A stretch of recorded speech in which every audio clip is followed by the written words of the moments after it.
আমির খান তার জীবনের নতুন দিক সম্পর্কে শেয়ার করেছেন, যেখানে দীর্ঘদিনের পুরনো সম্পর্ক এক নতুন অধ্যায়ে প্রভাবিত হচ্ছে।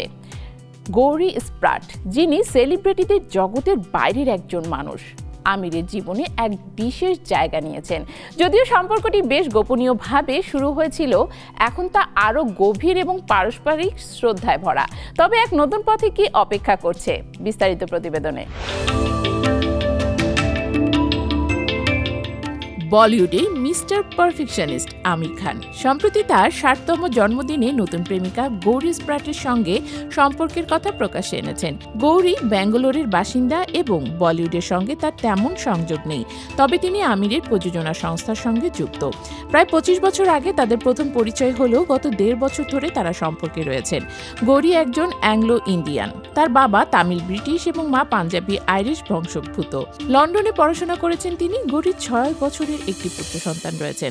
বর্তমানে তিনি মুম্বাইয়ের আমিরের সঙ্গে বসবাস করছেন। আমির জানিয়েছেন, গৌরী তাকে একজন সুপারস্টার হিসেবে নয়, বরং একজন ভালো সঙ্গী হিসেবে পছন্দ করেছেন। তিনি বলেন, আমি এমন একজনকে চেয়েছিলাম জীবনে যার মধ্যে মায়াদয়া রয়েছে, সত্যিকারের ভদ্র এবং অত্যন্ত যত্নশীল হবে সে। গৌরীও জানিয়েছেন, তিনি এমন একজন ভদ্র, নরম মনের, যত্নশীল মানুষকে চেয়েছিলেন, যা তিনি আমিরের মধ্যে পেয়েছেন। পরিবারের সঙ্গেও গৌরীর পরিচয় করিয়ে দিয়েছেন আমির। প্রথম পক্ষের সন্তান জুনায়েদ ও ইরার সঙ্গেও দেখা হয়েছে তার। ২ সন্তানই গৌরীকে নিয়ে খুব খুশি।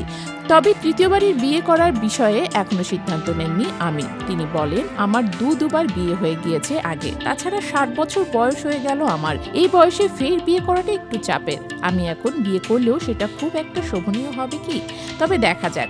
আমির খান ১৯৮৬ সালে রীনা দত্তকে বিয়ে করেছিলেন। তাদের ২ সন্তান রয়েছে, জুনায়েদ খান ও ইরা খান। ২০০২ সালে তাদের বিবাহ বিচ্ছেদ হয়। এরপর ২০০৫ সালে কিরণ রাওকে বিয়ে করেন আমির। তাদের এক পুত্র সন্তান রয়েছে, আজাদ রাও খান। ২০২১ সালে আমির ও কিরণের বিবাহ বিচ্ছেদ ঘটে। নতুন সম্পর্কের বিষয় আমির ও গৌরী দুজনই ইতিবাচক। তাদের সম্পর্কের গভীরতা ও পারস্পরিক সম্মান তাদের ভবিষ্যৎকে সুন্দর করে তুলবে বলে আশা করা যায়।